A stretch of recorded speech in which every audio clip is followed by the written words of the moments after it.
Monsieur le Premier ministre, chef du gouvernement, messieurs les ministres d'État, mesdames et messieurs les ministres et vous tous, mes chers collègues, avant de commencer notre quinzaine exceptionnelle de ce jour, je voudrais ensemble que nous rendions hommage à deux membres du monde des médias qui nous ont brutalement quittés ces jours derniers.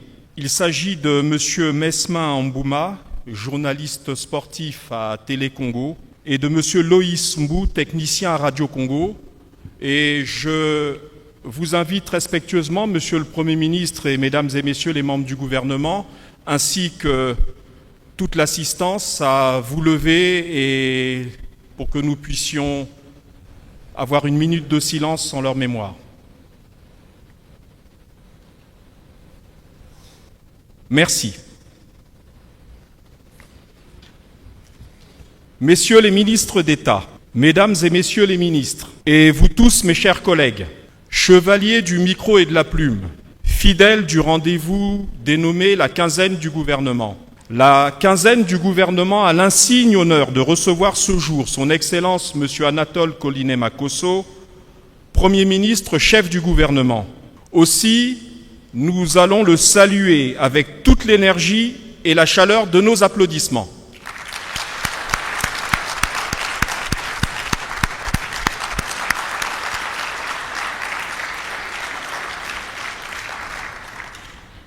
Notre quinzaine de ce jour est exceptionnelle à plusieurs titres. Elle est exceptionnelle d'abord et avant tout parce qu'elle accueille celui qui anime, impulse et oriente l'action du gouvernement. Une équipe qui, selon la tradition et les usages politiques, porte symboliquement son nom. C'est donc l'occasion solennelle pour celles et ceux des professionnels du monde des médias massivement représentés ici, d'interroger le Premier ministre chef du gouvernement. Mesdames et messieurs, qui, plus et mieux que le Premier ministre, peut nous éclairer sur le sens de l'action menée ainsi que sur ses perspectives au regard des objectifs dessinés par son Excellence M. Denis Sassou Nguesso, Président de la République, chef de l'État, dans son projet de société devenu, en quelque sorte, la véritable charte de l'action gouvernementale. Quinzaine exceptionnelle encore, parce qu'elle est celle qui va clore une année 2025 riche en événements et en décisions fortes. Mesdames et messieurs les journalistes, nous vous invitons, avec notre illustre invité, à en revisiter les grands moments. Quinzaine exceptionnelle enfin, parce que chaque fin d'année est l'occasion de faire un bilan exhaustif des avancées comme des obstacles surmontés.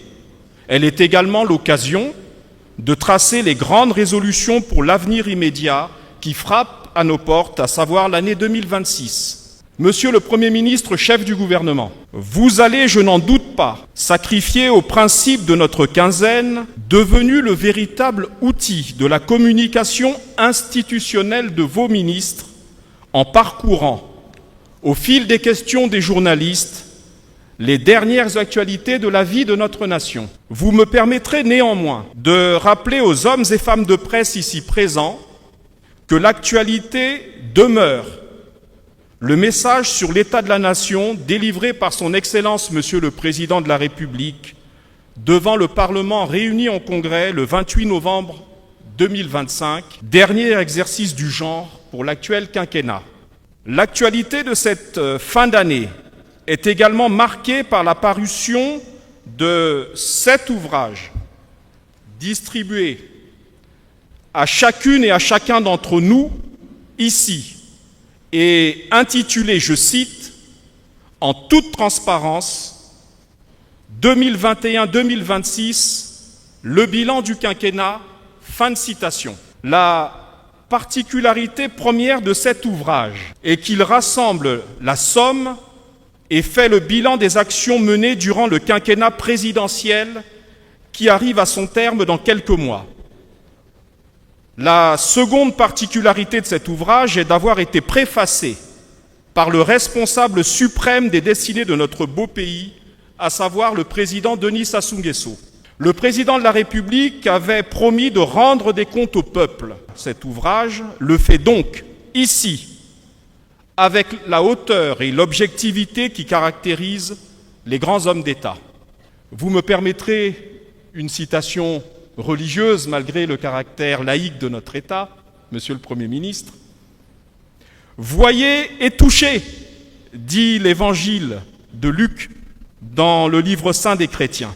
Le chef de l'État nous invite donc en quelque sorte à faire les saints Thomas. Avec cet ouvrage, nous sommes donc appelés à voir et à toucher l'œuvre accomplie 5 ans durant. Mesdames et messieurs les journalistes, voilà les grands axes que je vous invite à explorer ce jour en mettant à profit la présence exceptionnelle de Monsieur le Premier ministre, chef du gouvernement, pour lui permettre, grâce à vos questions pertinentes, j'en suis sûr, d'éclairer les Congolaises et les Congolais qui vont nous suivre.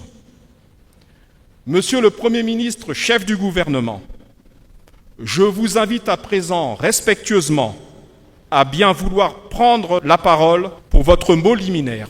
Messieurs les ministres d'État, Mesdames et Messieurs les ministres, Monsieur le secrétaire général de la Présidence de la République, Messieurs les hauts-commissaires, Monsieur le président de la Commission nationale du mécanisme africain d'évaluation par les pairs, Monsieur le secrétaire permanent du comité interministériel de l'action de l'État en mer et dans les eaux continentales, Messieurs les membres des cabinets du président de la République et du Premier ministre chef du gouvernement, et maintenant à tout seigneur, tout honneur, Messieurs les journalistes, chevaliers de la plume et du micro, influenceurs et snipers du net, lanceurs d'alerte, bonjour.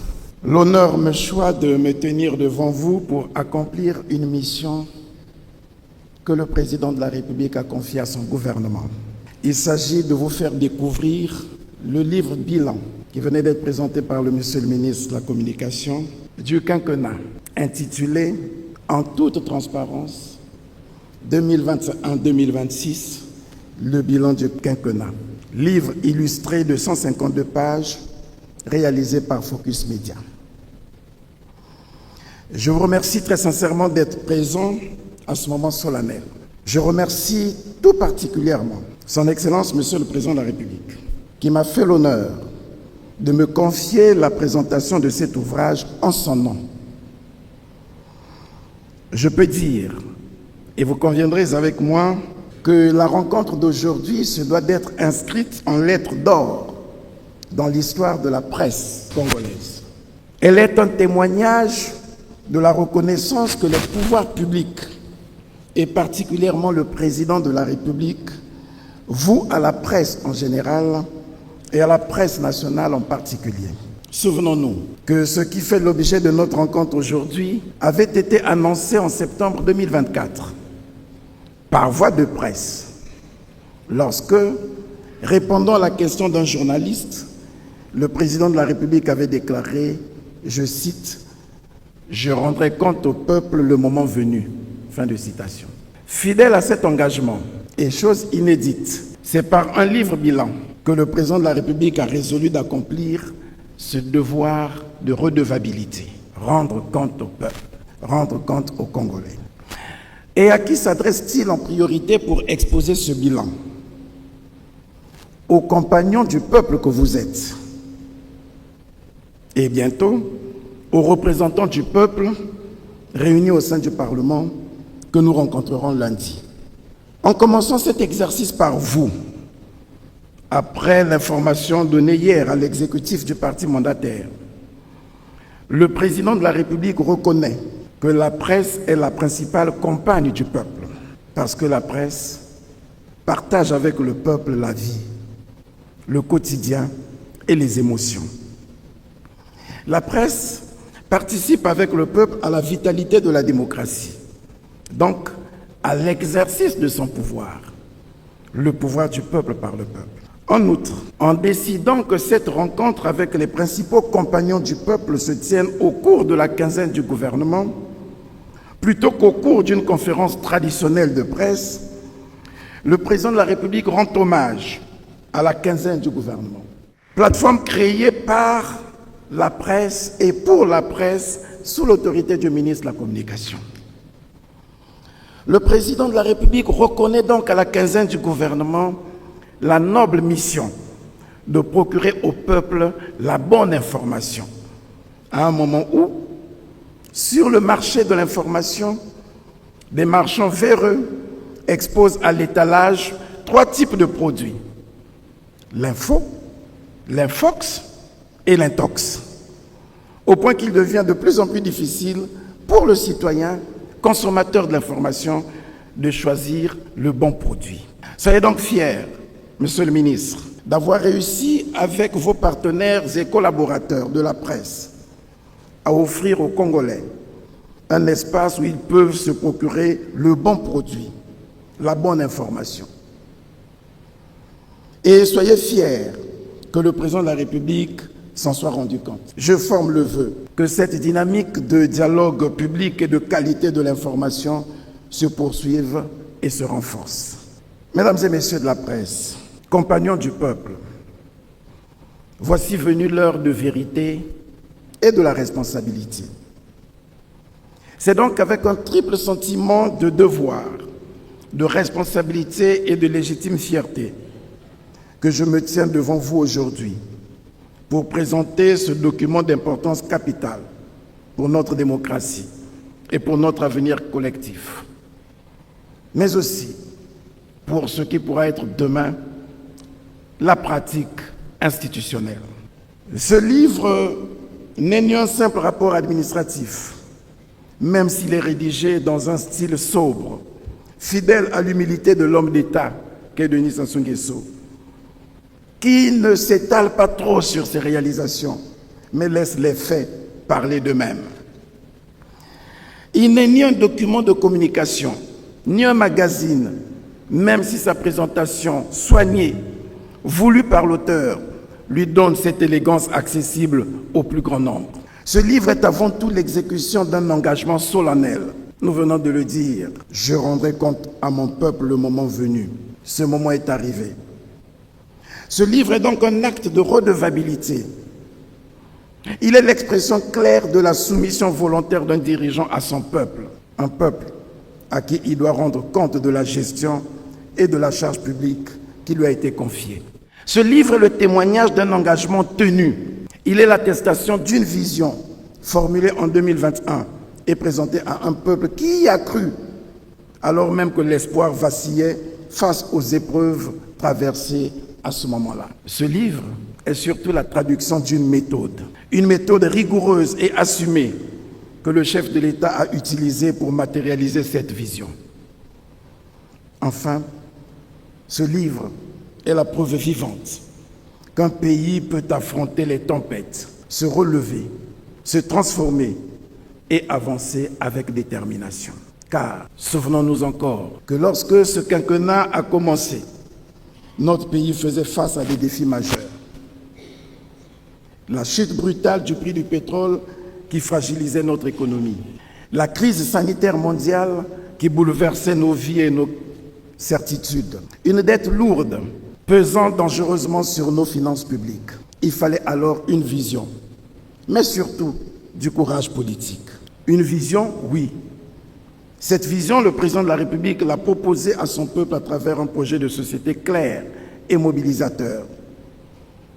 Ensemble, poursuivons la marche. Le courage politique, oui. Le président de la République en a fait montre en acceptant de solliciter de nouveau les suffrages populaires. Là où, devant l'épreuve, au milieu de la tempête, certains dirigeants auraient pu abdiquer. Le président de la République, n'ayant pas voulu laisser son peuple au milieu du gué, a résolu de partager avec ses compatriotes les marches éprouvantes et la sueur de la marche vers le développement.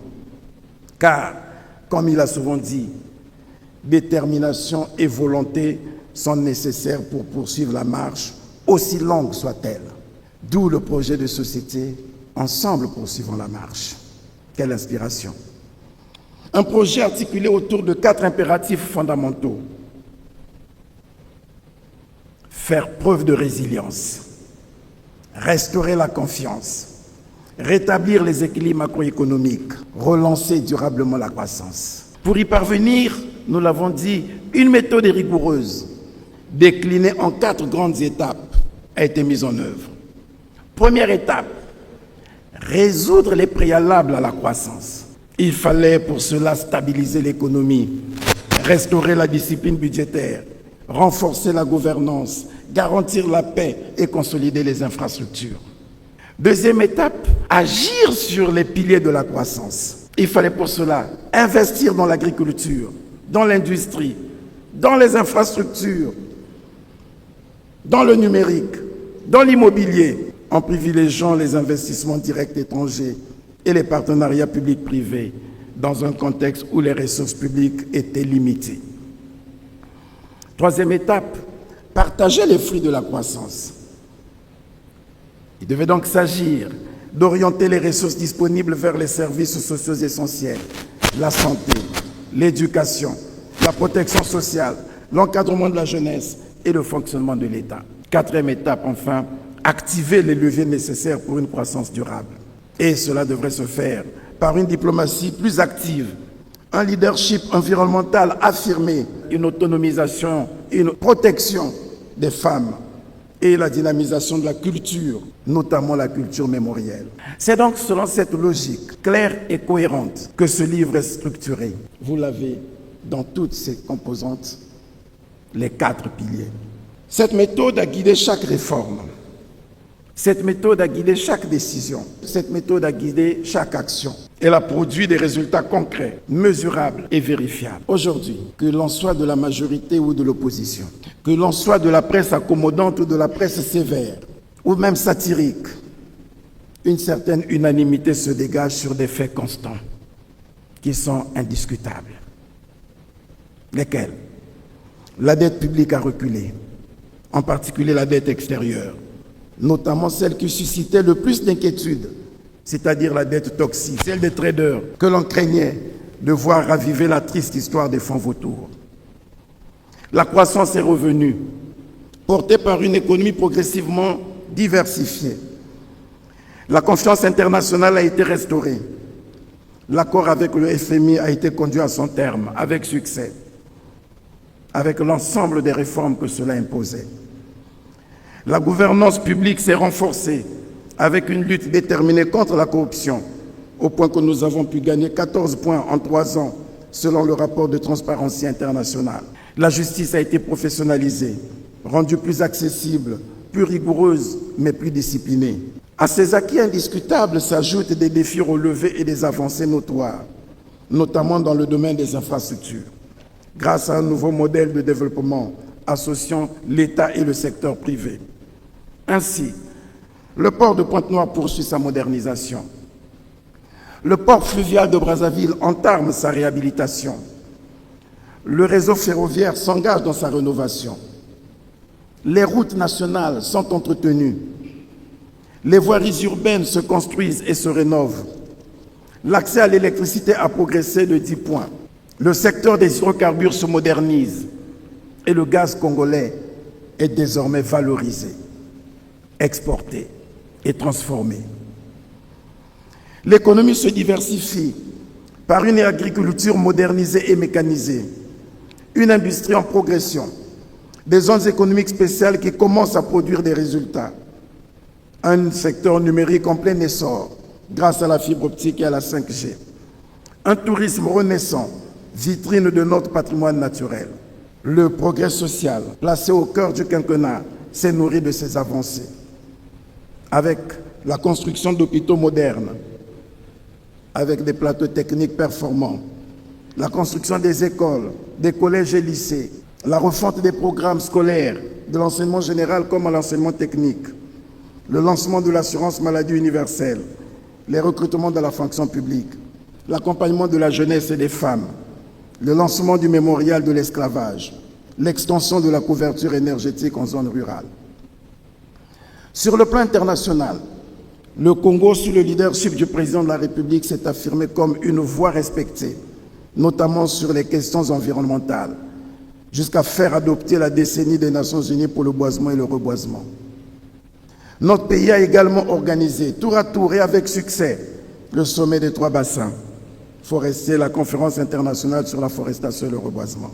Dans le domaine de la coopération, notre pays a intensifié la coopération économique en multipliant et en activant les commissions mixtes, en veilleuse depuis plusieurs années. Le point d'orgue de cette coopération est l'élection du Congo à la coprésidence du FOCAC. En conclusion, que retenir de ce livre? 5 choses simples, mais fondamentales. La première, c'est que le Congo avance. Il avance avec méthode.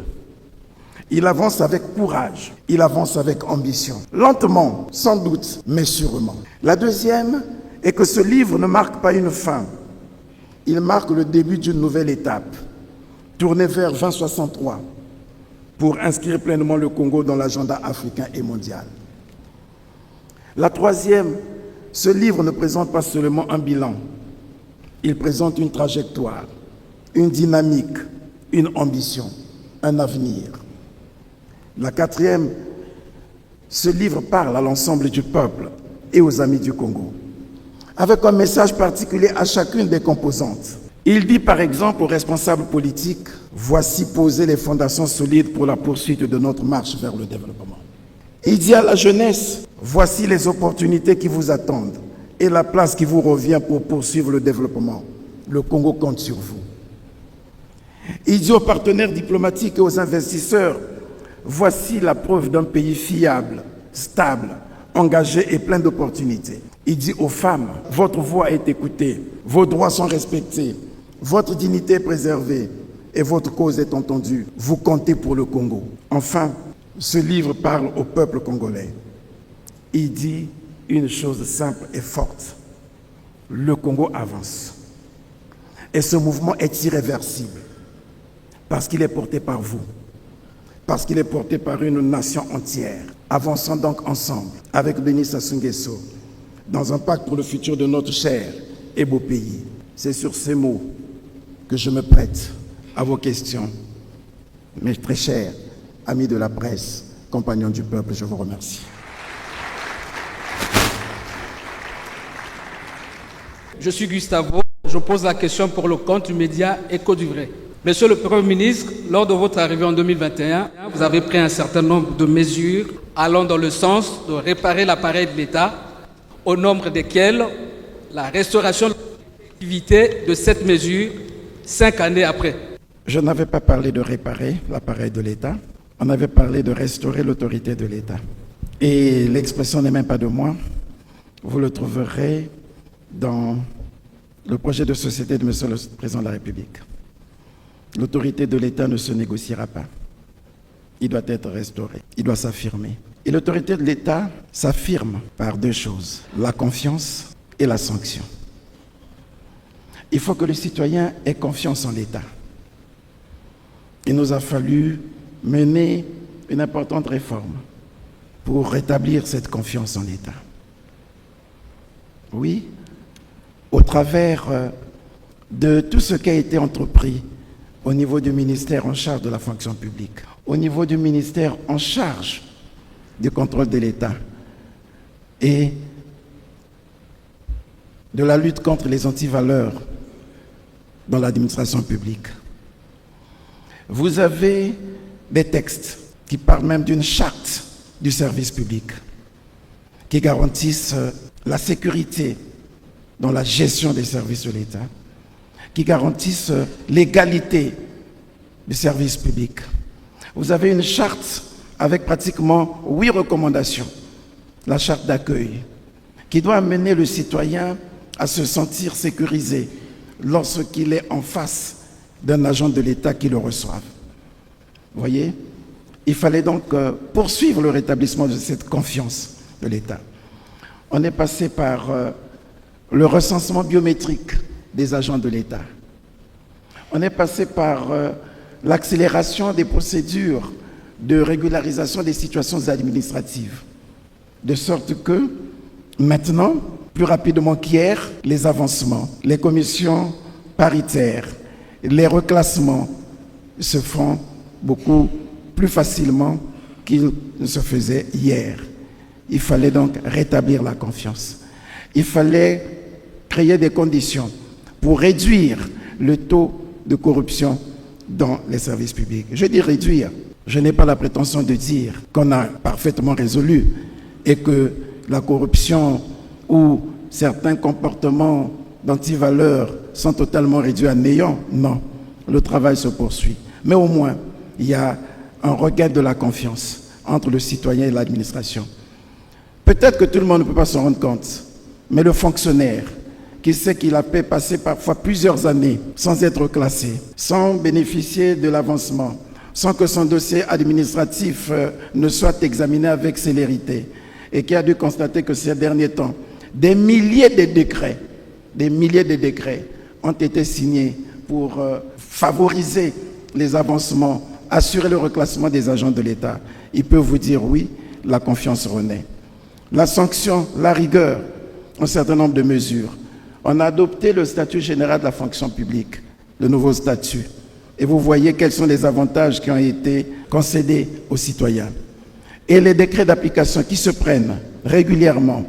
Je peux vous dire que nous avions un statut général de la fonction publique en 1989. Il n'y avait presque pas de texte d'application. Et on continue à travailler avec les textes d'application des années 60. Aujourd'hui, le statut général de la fonction publique est accompagné d'un certain nombre de textes d'application qui garantissent le fonctionnement régulier de l'État. C'est cela. Et les mécanismes de rigueur et de sanction sont prévus. Vous parlez effectivement de la sanction. Vous avez vu l'exemple donné par le président de la République au Conseil supérieur de la magistrature. Vous avez vu l'exemple donné par le ministère de l'enseignement technique et professionnel lorsqu'il s'est agi de sanctionner un certain nombre de fonctionnaires véreux qui s'étaient illustrés par des comportements peu corrects, peu orthodoxes. C'est cela, la restauration de l'autorité de l'État. Et nous y travaillons.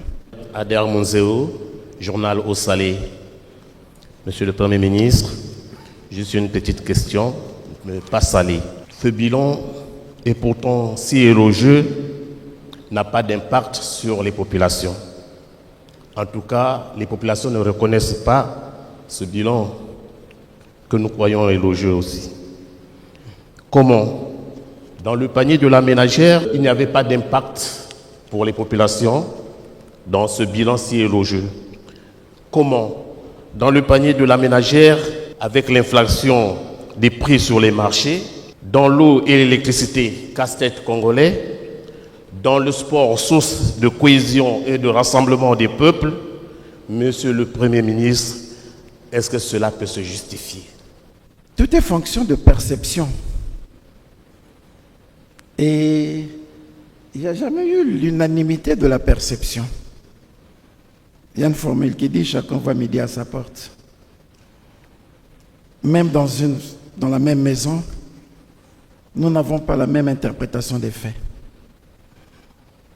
Puisque vous me parlez de l'inflation, par exemple, et vous faites une corrélation avec la vie chère, je me pose toujours la question, lorsque nous disons ces choses, savons-nous de quoi nous parlons? Vous voyez, l'inflation, et je le dis en présence du ministre d'État, ministre du Commerce, tourne autour de 3,4 ou 3,5%, alors que la norme, c'est 3%. Alors, à quel moment nous l'avons? Je nous rappelle qu'en 2020, en période Covid, avec la situation que nous avons traversée, nous avions l'inflation qui dépassait 5 à 6%. Si nous sommes parvenus à la réduire, y compris en pleine période de guerre en Ukraine, avec les mesures prises par le gouvernement pour contenir l'inflation et ne pas permettre qu'elle aille au-delà de 7%, ce qui revient à dire que des efforts importants ont été fournis par le Congo. Comparez ce taux d'inflation avec les autres pays de la sous-région, avec le Cameroun, avec la Centrafrique, avec le Tchad, vous verrez que nous, la nôtre est mieux maîtrisée. Il vous souviendra que nous avons pris des mesures pour exonérer, par exemple, toutes les taxes fiscales et douanières pour un certain nombre de produits, pour garantir l'accès à tous les citoyens au pain, par exemple, parce que le coût de la farine était très galopant, Il nous a fallu prendre un certain nombre de mesures, financer y compris les minotiers, y compris les boulangers, pour maintenir le prix du pain au niveau qui puisse permettre à chaque citoyen d'avoir accès et de ne pas subir la surenchère. Il y a des choses dont nous parlons simplement comme ça. Mais je peux vous dire que si vous voyez les indicateurs macroéconomiques, nous ne pouvons pas parler d'une inflation galopante en République du Congo. Nous parlons d'une inflation maîtrisée. Oui, cela se sent difficilement. Bien sûr que s'agissant de l'électricité, et les citoyens ont raison, surtout lorsque nous voyons l'électricité sous le prix de Brazzaville, avec les délestages permanents, avec la défection du réseau électrique, on peut avoir raison pour dire que rien ne marche. Parce que là où l'énergie ne marche pas, bien entendu, on peut conclure que le reste ne marche pas. Mais quand vous dites ça, est-ce que vous avez pensé aux citoyens d'Ongolokila, qui n'avaient jamais eu d'électricité? Il sait que l'électricité est arrivée jusque-là. Est-ce que vous pouvez dire la même chose aux citoyens d'Evo, qui n'espéraient même pas avoir l'électricité chez lui, et voir le gouvernement avoir entrepris autant d'efforts pour amener l'électricité jusque là-bas? Est-ce que vous pouvez parler ainsi aux citoyens de Luango, de Madingokai, bientôt de Luingui, de Boko? Vous voyez? Donc, c'est une question de perception. Il y a un travail qui se fait en termes de production d'électricité, en termes de transport d'électricité pour que ça arrive dans les localités où les citoyens n'espéraient pas l'avoir. Et vous remarquerez que toutes les fois qu'on a amené l'électricité à l'intérieur du pays, cette électricité est relativement stable. Plus stable, bien entendu, qu'à Brazzaville, où la pression est forte, avec la forte démographie. Et bien entendu, la vétusté des lignes de transport, de distribution. Mais aussi, disons-nous le dire, les branchements pirates. Vous voyez, c'est une question de perception, mais les efforts sont en train d'être fournis pour que ce service s'améliore. Nous avons 20% d'électricité qui disparaissent entre Pointe-Noire et Brazzaville, du fait de la vétusté de la ligne, du fait de la défaillance des pylônes, du fait des centrales de transformation, des postes de transformation qui sont vétustes.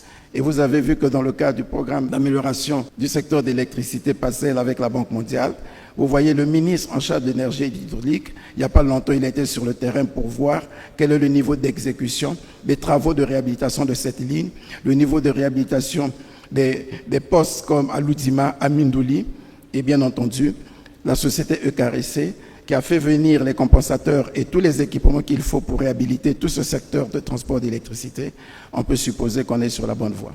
Monsieur le Premier ministre, je ne suis pas journaliste économique et financier. Alphonse Dongo, notre collègue, est à des milliers de kilomètres d'ici. Et il m'a fait passer quelques questions sur le volet économique. Alors, il relève des chiffres contradictoires concernant le PIB. Donc, les livres en toute transparence, de 3%. Et le ministre des Finances récemment, dans sa communication, avait ressorti que ce PIB s'élevait à 3,6%. Quel est le bon chiffre à retenir? Il demande aussi, le bilan est là, mais à l'entame du quinquennat, il y avait un chiffre, un taux de chômage. Qu'en est-il aujourd'hui, maintenant que vous avez établi le bilan? Je ne suis pas convaincu que vous ayez traduit avec exactitude, si tant est que c'est le cas, la question d'Alphonse Ndongo s'agissant des tendances données par le ministre des Finances et des tendances qui sont dans le livre. Parce que je peux vous dire, et je connais très bien le ministre des Finances, c'est un monsieur très rigoureux et très prudent. Et avec lui, on a souvent des débats. Ça veut dire que le chiffre que devrait annoncer le ministre des Finances devrait être inférieur à celui que nous pouvons constater dans le livre. Parce que pour le ministre des Finances, la croissance en ce moment tourne peut-être autour, la projection 2025, c'est autour de 2,7 et 2,8%, pendant que nous étions déjà dans une tendance de 3,4%. Et cela s'explique simplement par le fait que ce qu'il faut retenir, c'est la tendance. L'exactitude peut poser problème parce que c'est selon les organes d'appréciation. Je peux vous prendre un exemple. Les chiffres qui peuvent être donnés par la Direction générale de l'économie peuvent être relativement différents des chiffres qui peuvent être donnés par le Comité national économique et financier. Donc, voilà, il y a un comité national qui se retrouve régulièrement et qui dit, en ce moment, nous avons ça.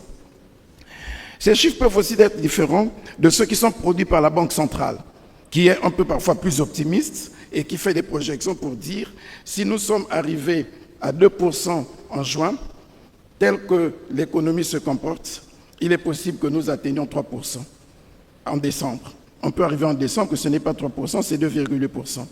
Quelqu'un va prendre les données de la Banque centrale, va dire, mais oui, pourtant la Banque centrale a dit 3%, pourquoi le gouvernement dit 2,8%? Ce qu'il faut retenir, c'est la constance. Est-ce qu'il y a des variations? On monte, on descend, ou si depuis 2021, la croissance de l'économie congolaise est stable, avec une progression en continu, quel que soit le taux. Voilà, c'est ce qu'il faut retenir. Donc, je me permets de vous dire encore que s'agissant, par exemple, des chiffres qui sont annoncés ici, ils ne sont pas différents de ce que peut annoncer le ministre des Finances, qui se dit qu'on est à 2,8%. Et nous, dans les éléments que les institutions ont mis à la disposition du président de la République, peuvent vraiment penser que nous devons être à 3%. C'est un livre. Il est écrit certainement depuis juin, juillet, août. Il a une projection. Pour qu'il soit rendu disponible aujourd'hui, c'est qu'il a été écrit un peu plus tôt. Donc, vous pouvez croire qu'il y a des différences. Non, il n'y a pas de différence. Ce sont les tendances, ce sont les chiffres, et vous aurez ce problème partout. La seule chose à retenir, c'est que la croissance congolaise est devenue positive, contrairement à ce qu'elle était en 2021, où elle était à près de moins 6% en 2020. En 2021, elle était à 0,6%. En 2022, elle était à 1,7%. Et aujourd'hui, si elle est à 2,8%, entre 2,8% et 3%, ça veut dire que la tendance est bonne. Le taux de chômage, je peux vous dire que nous avons retrouvé pratiquement le taux de chômage que nous avions dans les années 90-91 et peut-être en 2010 aussi.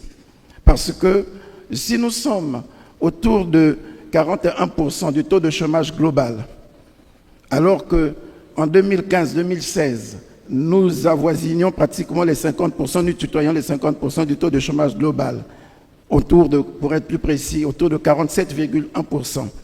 Que nous soyons revenus à 40%, 40-41%, ce qui revient à dire que la tendance est à la baisse. Et ça, on ne le voit pas. Quant au taux de chômage des jeunes, là aussi, nous avons retrouvé pratiquement le taux de chômage avant les périodes de crise.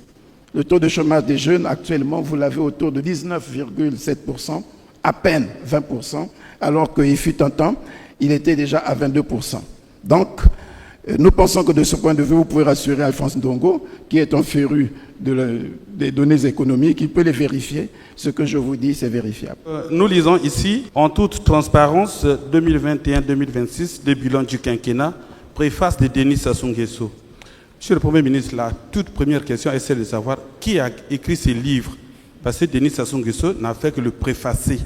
Mais quand nous lisons à la page de garde là-bas, on voit qu'il a été imprimé en Italie et à Turin précisément, mais on ne sait pas qui l'a écrit. Qui assume en termes d'écriture cet ouvrage? C'est bien le préfacier qui l'assume puisqu'il le dit, mais c'est son livre.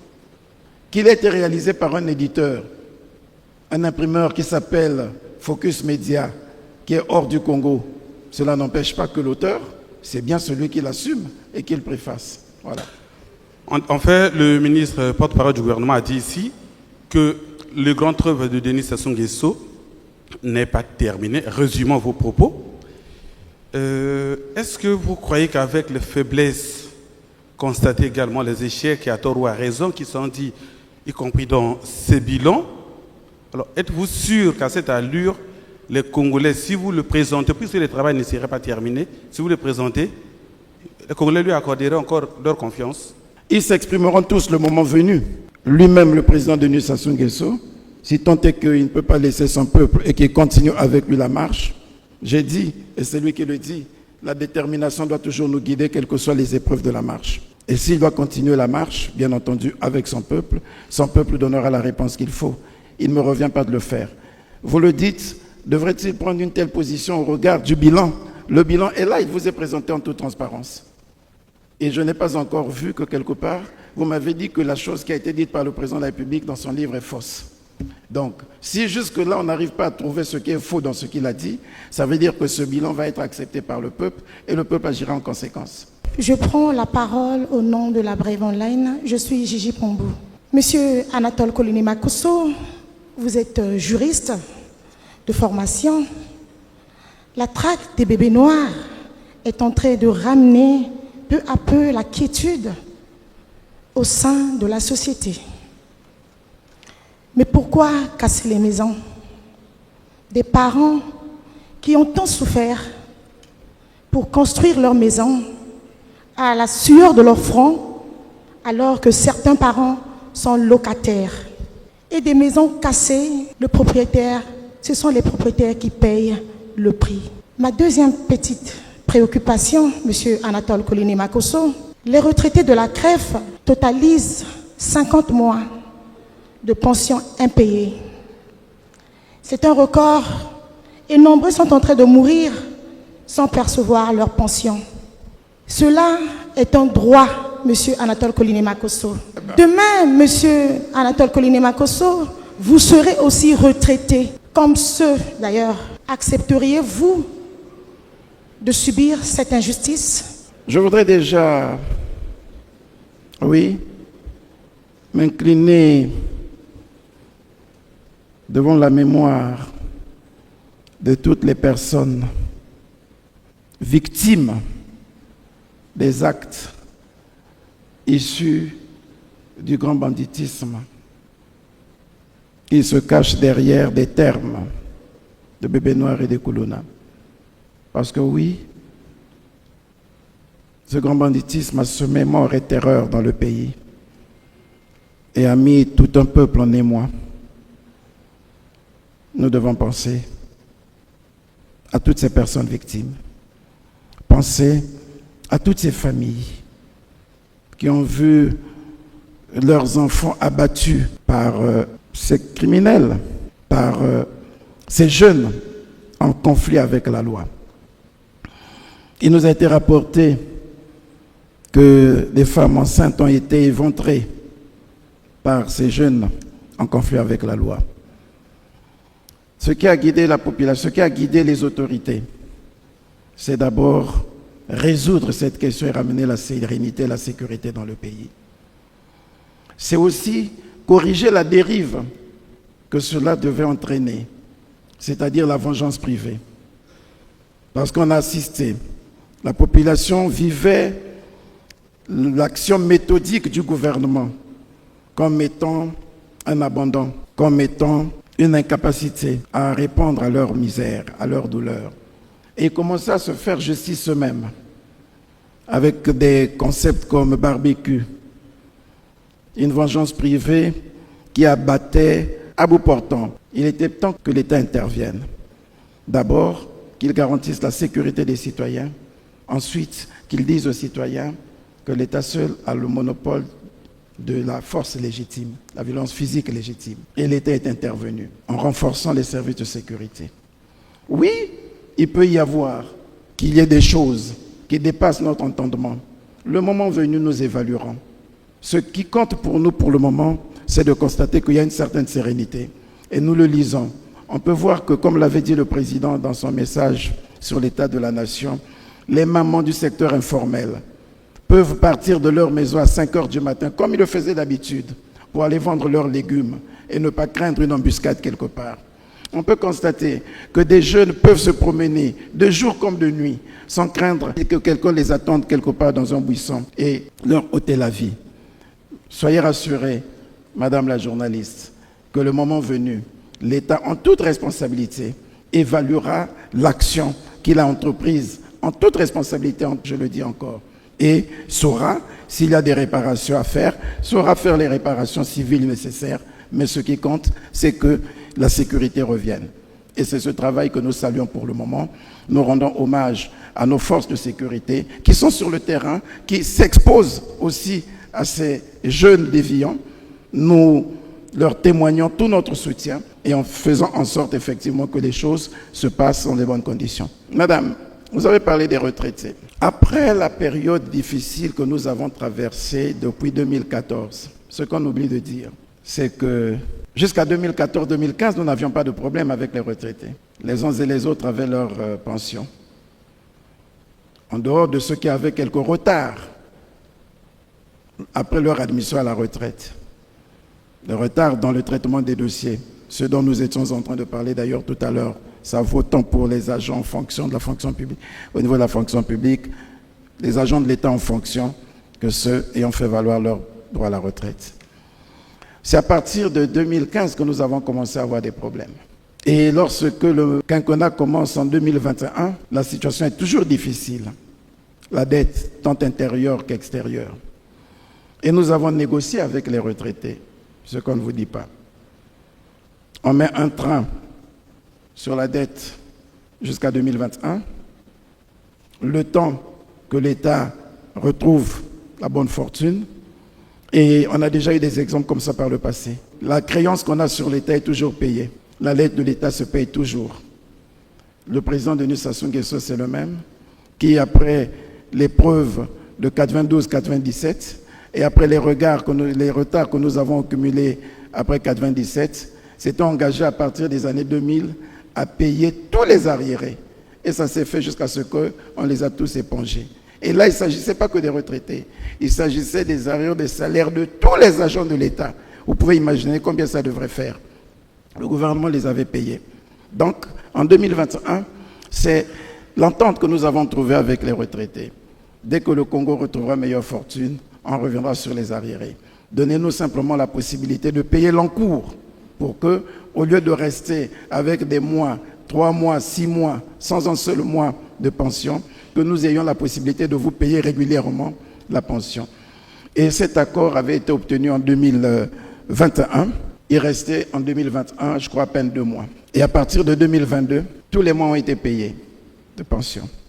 2023, toutes les pensions ont été payées. 2024, on a commencé à avoir des problèmes à partir d'avril. Et tout ça, ça a été expliqué aux retraités, comme à certains agents de l'État, s'agissant des structures à budget de transfert. Oui, à partir de ce moment, dans le cadre de la gestion de la dette, nous nous sommes retrouvés dans une situation où les tombées d'échéance étaient énormes. Il nous fallait privilégier le règlement de ces tombées d'échéance pour que le pays ne soit pas en défaut. C'est donc à partir d'avril 2024 que nous avons commencé à avoir des problèmes. Et à ce jour, selon les engagements que nous avons pris avec les retraités en 2021, il s'est donc ajouté 3 mois de retard de salaire et de pension, octobre, novembre, décembre. Je voudrais dire ça, non pas que l'État se désengage de la dette totale ou des arriérés antérieurs, non. Mais c'est pour qu'on voit quelle est la méthode que nous avons utilisée pour arriver à obtenir la cohésion sociale que nous avons. Et lorsque nous nous étions ainsi engagés avec les retraités, il n'y avait aucune contradiction. Lorsqu'on a dit, suspendons d'abord les revendications des mois antérieurs. Concentrons-nous sur l'encours. C'est pour cette raison que je voudrais continuer à écouter les retraités pour le moment, puisque la situation est toujours difficile, revendiquer la régularité des mois en cours. Et ça, je m'incline. Toutes les fois que nous aurons un retard, nous négocions avec les retraités pour qu'ils comprennent parfois les quelques glissements qu'il y a. Aujourd'hui, octobre, novembre, décembre, mais nous nous battons pour qu'ils aient encore leur mois, pour que cet encours soit résolu. En année 2024, il y avait aussi 2 mois qui n'avaient pas été payés. Mais je souscris à votre analyse que c'est une préoccupation et le gouvernement ne l'a jamais ignoré et les retraités savent que le gouvernement travaille avec eux. Il leur arrive de se fâcher parce que chaque fois qu'ils demandent à nous rencontrer, si nous n'avons pas une réponse à leur donner immédiatement, nous différons les rencontres et c'est normal qu'ils se fâchent. Mais toutes les fois que la situation se présente assez confortable, nous n'avons pas besoin de les rencontrer pour libérer ce à quoi ils ont droit. C'est ce qui se fait en ce moment. Monsieur le Premier ministre, je suis Aline Francis Tokabeka pour le compte de la télévision nationale congolaise.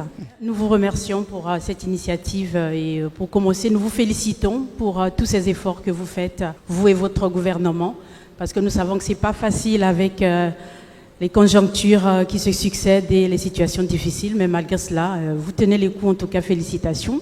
Tout à l'heure, vous avez évoqué les contraintes autour de la fourniture de l'électricité. Et ces contraintes, naturellement, sont liées également à la fourniture d'eau.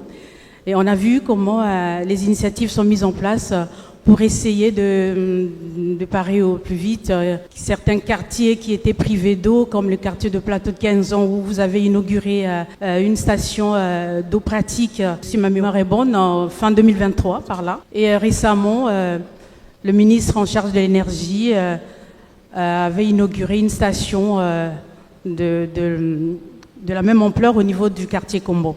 Alors la question qui se pose, c'est au niveau du suivi, parce qu'on a constaté qu'après l'inauguration, ces populations qui ont bénéficié de l'attention du gouvernement, finalement, ne bénéficient pas vraiment de cette denrée qui leur est réservée. Par exemple, au niveau du quartier Plateau de 15 ans, au niveau de la Patte d'Oie, là où la station existe, les quartiers autour ont été privés d'eau pendant, on va dire, autour d'une année par là, mais sans que la situation soit connue au niveau des plus hautes autorités, parce que nous côtoyons les habitants du quartier, on sait que l'eau a été inaugurée, fournie aux populations, mais ça a duré autour de 3-4 mois, et puis il n'y avait plus rien. Et là récemment, il y a eu une reprise, mais juste très tard dans la nuit, entre 3h et 4h du matin, et ça s'arrête, et puis à une fréquence assez difficile. On s'inquiète aussi que cela se reproduise au niveau de Combo. Alors la question est de savoir si vous suivez en tout cas ces projets de fond en comble pour se rendre compte que cela bénéficie vraiment aux populations concernées. Il est possible que du côté du Plateau de 15 ans, après l'initiative prise par le président d'installer, et c'est dit dans le livre, des stations d'eau pratique, que le service était, quelque temps après, défectueux. Ça peut arriver.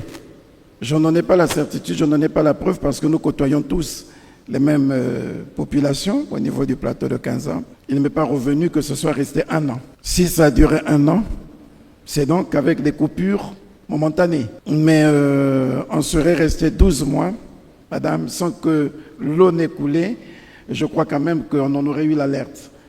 Il se pourrait que je s'étais distrait et que je n'ai pas suivi, mais le ministre me l'aurait fait remonter, parce qu'on devrait aussitôt interpeller les opérateurs qui ont installé ces stations pour dire que la garantie devrait être mise à contribution, parce qu'ils avaient quand même le devoir de nous assurer de la bonne distribution de l'eau pendant un bon moment.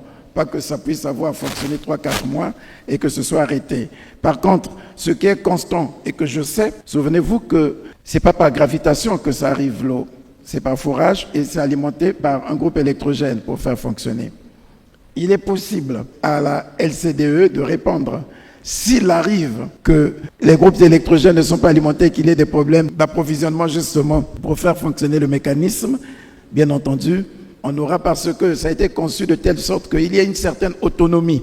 Lorsque c'est lancé, mais nous avons de l'eau en permanence pour que ça arrive. Si entre-temps, on a des problèmes d'alimentation du groupe électrogène, et ça peut arriver que nous ayons encore quelques semaines, le temps que les machines, que l'on en approvisionne et que l'eau arrive à destination, ça peut prendre 3 jours, 4 jours et peut-être même 1 semaine. C'est possible qu'il y ait eu des défaillances de cette nature. Mais, encore une fois, vous attirez mon attention sur un fait. Si tant est que ce que vous dites est avéré, et je ne doute pas, la LCDE et le ministère en charge de l'hydraulique nous diront et pourquoi cette information n'est pas parvenue au premier ministre chef du gouvernement. Mais je suis convaincu que oui, il peut y avoir de l'eau et que de temps en temps, il y a des défaillances. Comme dans le circuit normal de distribution d'eau. Vous prenez là un cas où il n'y avait plus d'eau depuis plus d'une vingtaine d'années. Mais ailleurs, là où il y avait de l'eau, il arrive que l'eau manque, non pas du fait de la défaillance de la LCDE, mais l'eau manque à cause justement de la défaillance du système d'électricité. Lorsque il y a blackout, lorsque l'électricité n'est pas stable et continue, les équipements, les engins de la LCDE ne peuvent pas fonctionner. Et c'est ce qui fait que nous ayons de temps en temps des problèmes d'eau. Je suis Patricia Panzou de B1 Télévision, donc je viens de Kinshasa. Merci pour l'invitation. Monsieur le Premier ministre me dit de poser rapidement mes questions, je vais pouvoir les résumer. Alors la première, c'est par rapport à ce bilan, c'est l'heure du bilan. Et le président Sassou Nguesso est presque à la fin de son mandat. Il y a certainement eu beaucoup de réalisations que vous avez épinglées lors de votre discours. Mais j'aimerais savoir que peut être la grande priorité pour le reste de son mandat? Bien, nous continuons de stabiliser notre économie et de la diversifier. C'est la grande priorité. Et deuxièmement, pour les mois qui restent, nous accélérons le travail de couverture énergétique et de rétablissement de la situation énergétique dans le pays. Avec les efforts, nous fondons tous nos efforts sur le travail qui est amorcé dans le cadre de l'accélération du service d'électricité. Voilà, avec la réhabilitation de la ligne de transport haute tension Brazzaville-Pointe-Noire et la couverture énergétique dans le pays. Nous allons travailler durement pour cela, soyez rassurés. Albert Miazoukuta, la semaine africaine. Je me demandais, est-ce que ce livre appelle une suite? Je veux dire, c'est bien de condenser les activités qui se sont déroulées pendant l'année, mais est-ce que d'ici à la prochaine rencontre que vous nous concéderez, il y aura un endroit où nous pourrions encore évoquer une question de bilan? Et je le dis comme ça en passant, mais il y a toujours les 12 travaux en suspens. Les 12 batailles? Les 12 batailles, oui. D'accord. Donc, c'est tout. Il y a 3 points de suspension. Merci de me compléter. D'accord, merci beaucoup. Ce que le président avait souhaité, c'est d'abord rendre hommage à la quinzaine du gouvernement. La communication étant institutionnelle, le président ne voyait pas un autre cadre à travers lequel il devait faire la présentation de cet ouvrage que cette plateforme para-institutionnelle qui a été créée et qui remplit correctement son office. Voilà pourquoi il avait préféré que ce livre soit présenté d'abord à vous et il avait exclu une conférence de presse traditionnelle. Puisque c'est fait, si l'idée d'organiser un débat plus large se fait sentir, peut-être que vous direz, vous n'avez pas eu suffisamment de temps de pénétrer le livre, d'identifier les problèmes et de bien poser les questions, mais ce que nous avons voulu faire, c'est, à tout seigneur, tout honneur, répondre à l'instruction du président de la République de commencer par vous au cours de cette instance et pour nous, notre mission est accomplie. Vous l'avez, vous avez la primeur de la présentation, vous n'avez pas été surpris de savoir que c'est sur une chaîne étrangère que le Premier ministre ou le Président ou le ministre de la Communication ou un membre du gouvernement a fait la promotion du livre.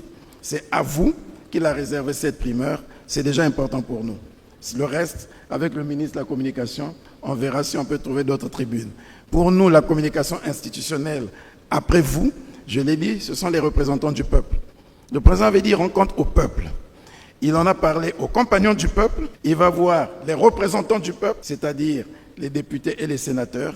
Il va faire le même exercice. Il va élargir cela aux autres organes constitutionnels, devant le Conseil économique et social, devant la Commission nationale des droits de l'homme, devant les conseils consultatifs nationaux, devant les conseils départementaux et municipaux.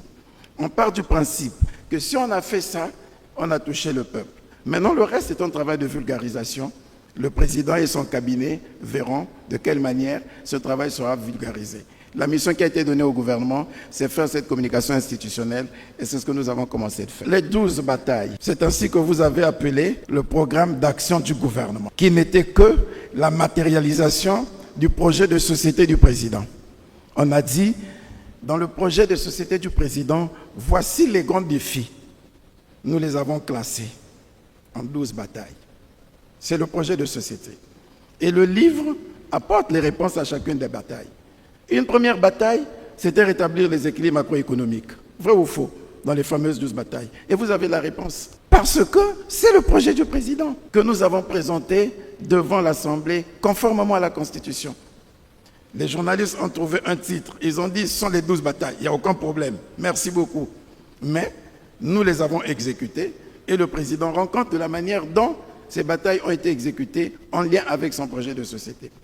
Rétablir les équilibres macroéconomiques, vous l'avez. La première bataille, c'est la bataille de la santé, vous l'avez. La troisième bataille, puisque la deuxième, c'est rétablir les équilibres macroéconomiques. La troisième bataille, c'est la bataille de la diversification de l'économie, vous l'avez. La bataille sur l'éducation de la jeunesse, ainsi de suite, vous l'avez. Donc, quand vous aurez lu ce livre, vous vous ferez une idée de la manière dont le président, sur la méthode qu'il avait définie, a exécuté les engagements qu'il avait pris devant le peuple et de quelle manière le gouvernement tire avantage de cette matérialisation dans le respect des engagements qu'il avait formulés devant l'Assemblée. C'est tout. Je suis Gabrielle Mabiala pour le compte de Tcheleka Média. J'ai 4 questions pour vous, Monsieur le Premier ministre. Dans cet ouvrage, vous présentez plusieurs réformes sur le plan politique, économique et social, avec un accent particulier sur l'économie, notamment la coopération avec le FMI, la mise en place du compte unique du Trésor, CUT, et du guichet unique de paiement, GUP. Quel est l'impact concret de ces réformes dans la vie quotidienne des Congolais? Pouvez-vous nous donner un exemple précis et mesurable, Monsieur le Premier ministre? La deuxième question, toujours dans cet ouvrage, vous évoquez l'ouverture de plusieurs hôpitaux à travers le pays, ce qui est bien et à saluer. Cependant, qu'en est-il de la gratuité de la césarienne et la prise en charge gratuite du paludisme chez les enfants? Au regard de vos chiffres faisant état d'une baisse de la mortalité infantile, quelles actions concrètes ont permis cette amélioration? Quel mécanisme explique cette baisse? Comment le gouvernement congolais entend-il mettre fin au désordre qui affecte aujourd'hui le football congolais, marqué par la crise persistante entre le ministère en charge des sports et la présidence de la FECOFOOT? Dans d'autres pays, le football a contribué au développement, à la création d'emplois et à l'encadrement de la jeunesse. Le gouvernement ne craint-il pas fragiliser ce sport, pourtant porteur d'espoir pour de nombreux jeunes qui souhaitent en faire une carrière professionnelle? Quelle solution concrète est envisagée pour sortir de cette crise? La dernière question, Monsieur le Premier ministre. À vous entendre parler, Monsieur le Premier ministre, tout va bien au Congo. Alors que nous assistons à des grèves à répétition, la morgue du CHU est en grève, les Congolais manquent d'eau et en électricité en abondance. Que répondez-vous à toutes ces manifestations? Est-ce que le bilan est toujours positif, Monsieur le Premier ministre? Les grèves à répétition, c'est la nature des relations sociales dans tous les États. Les travailleurs se battent chaque jour pour l'amélioration de leurs conditions de vie. C'est un droit qui leur est reconnu. Toutes les fois qu'ils constatent que leurs conditions de vie ne sont pas améliorées, ils s'expriment par le moyen de la grève. Vous l'avez dans tous les pays. La question que vous pouvez vous poser, en effet, elle est du fait de quoi? Des salaires, oui. Et de manque de dialogue? Non. Parce qu'il y a 2 raisons. Les grèves que vous avez, ce n'est pas dans l'amélioration de la condition de travail ou de l'outil de travail. Vous n'avez pas encore entendu qu'il y a eu grève dans telle structure parce que les travailleurs estiment que leurs conditions de travail sont médiocres, que leur statut n'est pas valorisé, que leurs revendications ne sont pas prises en compte sur l'outil de production. Les grèves que nous avons portent sur le salaire. Et la raison, nous vous l'avons évoquée. Depuis 2014-2015, le Congo traversait une situation très difficile, avec un endettement lourd. On aurait pu faire comme par l'époque et on pensait qu'on avait un pacte social de fait qui devrait amener les forces syndicales et le gouvernement de privilégier toujours le dialogue, de faire preuve de patience jusqu'à ce que nous puissions sortir de cette impasse. Il arrive que ça marche. Il arrive que les partenaires sociaux se sentent désabusés et rompent cette entente tacite, ce pacte tacite, recourent tout de suite à la grève parce que pensant s'en servir comme moyen d'intimidation. Ça ne marche pas comme moyen d'intimidation. Pourquoi? Parce que le problème qui fait déclencher la grève n'est pas du fait de la mauvaise volonté des autorités. C'est du fait d'une difficulté que le gouvernement arrive à surmonter, mais difficilement. Ça fait que lorsque, par exemple, les amis de l'université ou du CHU disent que nous attendons notre salaire et si rien n'est fait, si on n'a pas les 2 mois, nous allons en grève. Ils déclenchent la grève et moins de 2 semaines après, un salaire est payé. Ils ont du mal après à mettre un terme à la grève parce que le gouvernement, en fonction de ses ressources, remplit ses obligations. Mais si on a déjà engagé la grève, on se dit, mais 1 mois, ce n'est pas suffisant. Si on avait compris les députés du gouvernement qui auraient dit « ne vous en faites pas », dans 1 semaine, dans 2 semaines, 1 mois sera payé. Le gouvernement l'a dit, il suffit qu'il y ait un glissement de quelques jours, la grève est lancée. Et 2 jours après le lancement de la grève, le salaire est payé. On se retrouve en difficulté, on ne sait plus par quoi commencer. Et les travailleurs vont dire, bon, mais d'accord, nous avons reçu, mais comme c'était 2 mois, si vous ne nous payez pas le deuxième, les 2 autres mois, nous ne pouvons plus. Le gouvernement est obligé d'attendre, il est impuissant. Je ne les ai pas pour le moment, mais j'attends. Quand j'aurai les 2 mois, vous payez. Mais le risque, c'est le citoyen, c'est l'étudiant, c'est l'agent de santé. C'est pour cette raison que nous continuons à implorer nos partenaires sociaux que lorsqu'on a compris la situation réelle du pays et lorsqu'on a testé la volonté du gouvernement à résoudre ces problèmes au fur et à mesure, nous avons intérêt à nous entendre et à nous faire confiance pour que nous ne soyons plus obligés d'avoir tout le temps des interruptions des relations de travail, des suspensions des relations de travail. Et c'est le travail qui se fait. Le dialogue est lent, mais on espère qu'on comprendra. Pas seulement pour aujourd'hui, mais pour la suite aussi, pour la suite des temps. Voilà. Donc le gouvernement n'est pas insensible. La situation, c'est celle-là. Et nous nous efforçons tant bien que mal. Toutes les fois, je vous ai dit tout à l'heure, que 2024, 2022, ça a été payé. Vous parlez de l'université. Vous dites rien ne marche. Mais savez-vous que lorsqu'on a relevé le point d'indice des agents de l'État en 2013, il était question de relever aussi le point d'indice des agents de l'université. Et la situation de 2014 n'avait pas permis de le faire. On est resté comme ça jusqu'en 2021-2022. Et en 2022, on a quand même relevé le point d'indice des agents de l'université. Je peux vous dire que ce n'est pas rien. C'est un grand effort social qui a été fait. Mais là, on vous dit, rien ne marche. Savez-vous que pour le bon fonctionnement de l'université, dans ce contexte de crise, l'État avait pris l'option d'augmenter le budget de l'université pour le bon fonctionnement de l'université. Mais on vous dit, rien ne marche. Que voulez-vous qu'on dise face à cela? Les hôpitaux généraux, c'est pareil. Il y a des arriérés, oui, des longs mois, mais c'est le même contrat moral qui a été conclu avec nos acteurs des services médicaux. Concentrons-nous sur les mois actuels, les établissements à budget de transfert. Et quand les ressources sont mises à la disposition des établissements à budget de transfert, les charges sont peut-être importantes et il arrive qu'on tarde à payer les mois. C'est autour de ça que ça tourne, madame. Et nous faisons l'effort pour qu'une entente, une vraie compréhension soit obtenue pour que nous ne soyons plus obligés de recourir systématiquement à la grève.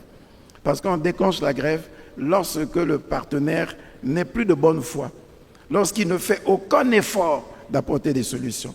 Or, vous voyez quand même que si ça peut rater, si ça peut glisser 2 mois, dès le 3e mois, on paye. Et on retarde non pas par caprice, mais par réalité conjoncturelle. Madame, je crois qu'on doit arrêter ici de personnaliser le débat sur le sport. Dire entre la FECOFOOT et le ministre des Sports, vous subjectivez le débat et vous ne pouvez pas être sûr d'apporter la solution. Si un partenaire pour la FECOFOOT, c'est le gouvernement. Le ministre des Sports n'agit pas seul. Il agit au nom du gouvernement. Et jamais le gouvernement ne s'est ingéré dans les affaires du sport. Les fédérations travaillent en toute liberté, en toute autonomie. Le gouvernement régule. Le gouvernement contrôle, le gouvernement veille. Parce que quand ça ne marche pas, quand il y a des déboires, on attaque difficilement la fédération. On attaque le gouvernement. Ce pays où rien ne marche, le Premier ministre est jugé sur la base des résultats du sport. On partira d'ici, vous direz, oui, vraiment. On n'a même pas pu avoir une participation. Mais c'est le Premier ministre qui va être jugé. C'est le gouvernement qui va être jugé. Donc, concédez-nous de temps en temps le droit de regarder. Qu'en est-il exactement? Pourquoi c'est comme ça? Et chaque fois que le gouvernement cherche à regarder, on lui oppose non-ingérence. Oui, mais d'accord. Mais c'est quand même nous qui répondons devant le peuple en question. Ce sport, les infrastructures, c'est quand même nous qui les avons construites. Et c'est nous qui devons y veiller. Lorsque on ne peut plus organiser une compétition internationale ici à Brazzaville, parce que semble-t-il, la pelouse n'est pas homologuée, et ainsi de suite. Qui regarde-t-on? C'est le gouvernement. Comment pensez-vous que quelqu'un, il est souvent interpellé, il doit sortir des fonds, et il ne peut pas se poser ne serait-ce que la question, pourquoi ici ça ne marche pas?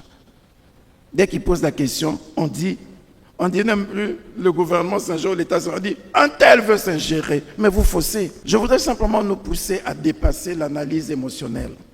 On a un vrai problème, oui. On a les fédérations qui ont des difficultés. L'État a sa part de responsabilité, je n'en disconviens pas, parce que sans doute, on aurait aimé, et en 2013, 2012, 2013, le président l'avait fait, avait pensé mettre des ressources à la disposition des clubs. On a fait un moment et ça s'est arrêté. C'est possible que les clubs aient des difficultés. Mais en période de crise, s'il y a une ressource de quelque nature que ce soit, dans l'intérêt de notre football, pourquoi ne devons-nous pas mutualiser les efforts pour qu'on fasse avancer le sport? On ne peut pas se permettre de dire « ça c'est ma ressource, vous dites ce que vous voulez, moi non, je ne vous rends pas compte de ça, on ne vous demande même pas de nous la donner, ce n'est pas nous qui gérons. » Mais ce que cette ressource peut permettre de régler telle situation, vous pouvez y penser. Encore que là, même toujours pas le problème. Nous avons tendance à oublier que le problème de la FECOFOOT est parti des clubs. Ça n'a rien à voir avec le ministère, ça n'avait rien à voir avec le gouvernement. C'est un problème qui est parti des clubs. De bonne foi, de mauvaise foi, c'est au sein des clubs que le problème est parti. Et puis bon, et ça se complexifie. Il y a eu des problèmes de dénouement, ça s'est complexifié. Mais, sanction de la FIFA, les clubs ont trouvé leur solution. La commission ad hoc dissoute, la FECOFOOT rétablie dans ses droits. Le gouvernement, à ce niveau, si tant qu'il fallait accompagner le processus, accompagner le processus. Mais le problème émane encore des sportifs eux-mêmes. La qualité des compétitions, la qualité des championnats. Que devons-nous faire face à cela? Quelle est la responsabilité du gouvernement? On vous demande simplement, oui, nous avons des infrastructures, mais si nous devons continuer de les dégrader sans qu'on soit sûr que nous avons une vraie solution, une vraie cohésion au niveau des fédérations pour nous offrir un sport de qualité, comment? On en est là, c'est le dialogue qu'il y a. Vous l'avez dans le livre, la situation de la santé. Comment nous sommes parvenus à réduire, oui, vous avez raison de parler du taux de mortalité. En 2021, on pouvait avoir 445 décès sur 10 000 naissances, mortalité infantile, ou à l'accouchement néonatal. Oui, c'est toujours encore beaucoup, mais nous sommes descendus jusqu'à 300 en 2024. C'est un effort qui a été fait. Première chose, la campagne élargie de vaccination, la couverture vaccinale, le suivi des femmes enceintes, les programmes prénataux et néonataux. C'est tout ça qui contribue à l'amélioration de la qualité de vie de la mère et de l'enfant. Et nous y travaillons, nous le faisons. Et ça, ce n'est même pas nous qui le disons. Vous pouvez retrouver ça dans tous les rapports. Le travail qui est fait pour lutter contre le paludisme. La santé publique qui est prise en main. C'est tout ça qui nous permet d'afficher aujourd'hui des tendances relativement positives. Nous ne disons pas que tout est parfait. Je ne vous ai pas dit que tout est parfait. Qu'a dit le président de la République? Longue est la marche, mais certaine est la destination. Qu'est-ce que je vous ai dit? Le Congo avance. S'il avance, c'est que la marche est encore. C'est qu'il y a encore beaucoup d'efforts à fournir. Personne ne vous a dit qu'au Congo, tout va bien. Et dans quel pays tout irait bien, tout serait bien. On vous a dit, voici la situation que nous avons traversée ces 4 dernières années. Voilà ce que nous avons pu faire. Et avec ce que nous avons pu faire, nous pouvons dire oui, nous avons fait preuve de résilience. et nous avons pu avancer. Bien sûr qu'il y a d'autres défis à relever. Et le président s'était déjà exprimé sur cette question de la césarienne. Si nous-mêmes, c'est peut-être le grand chantier qui nous reste, poursuivre la lutte contre les antivaleurs. Si nous-mêmes n'avons même pas du respect, de la compassion pour notre compatriote, si une sage-femme, une infirmière peut laisser une parturiente en train de gémir, de mourir au motif qu'on ne lui a pas donné quelque chose, que ferait le ministre de la Santé de là où il est? Si tant est que la dénonciation n'est pas faite, on n'est pas en mesure de savoir quel a été le comportement de quelle sage-femme, quel compatriote, à quel moment. C'est le lavage de cerveau que nous devons nous imposer, nous tous, à tous les niveaux. Merci, Monsieur le Premier ministre. Je crois que l'exercice va se clore après cette série de questions de Madame Mabiala. Monsieur le Premier ministre, chef du gouvernement, Messieurs les ministres d'État, Mesdames et Messieurs les ministres et vous tous, mes chers collègues, Monsieur le ministre secrétaire général de la Présidence de la République, les membres du cabinet du Président de la République et du Premier ministre, évidemment nos amis professionnels de la presse, Monsieur le Premier ministre, nous vous remercions pour avoir honoré la quinzaine du gouvernement de non seulement votre présence, mais de la pertinence et du caractère réussi de l'exercice. Quel était l'exercice? C'était, au nom du Président de la République, une présentation, c'est la première étape, vous l'avez indiqué, de l'ouvrage intitulé « En toute transparence ». Cet ouvrage qui, dans le cadre des engagements de rendre compte au peuple, cet ouvrage qui matérialise la volonté du Président de la République de tout dire et de ne rien cacher à notre peuple. Le Président de la République, à travers cet ouvrage, qui lui-même suit dans sa publication son message sur l'état de la nation du 28 novembre, que vous avez évoqué, Monsieur le Premier ministre, le Président de la République prouve qu'il n'a pas peur du débat, que lui-même, ainsi que ses ministres, se jetteront dans la bataille de l'opinion pour retirer les aspérités et les émotions et ne retenir du bilan que le grand œuvre dont j'ai parlé tout à l'heure. Mesdames et Messieurs les journalistes, je me permets, au nom du Premier ministre et du gouvernement, maintenant que vous avez reçu cet ouvrage, je vous invite à le lire, je vous invite à le partager aux Congolaises et aux Congolais à travers vos médias respectifs. Voilà, Monsieur le Premier ministre, chef du gouvernement, la fin de notre quinzaine exceptionnelle de cette fin d'année 2025 et je vous remercie pour votre participation extrêmement brillante.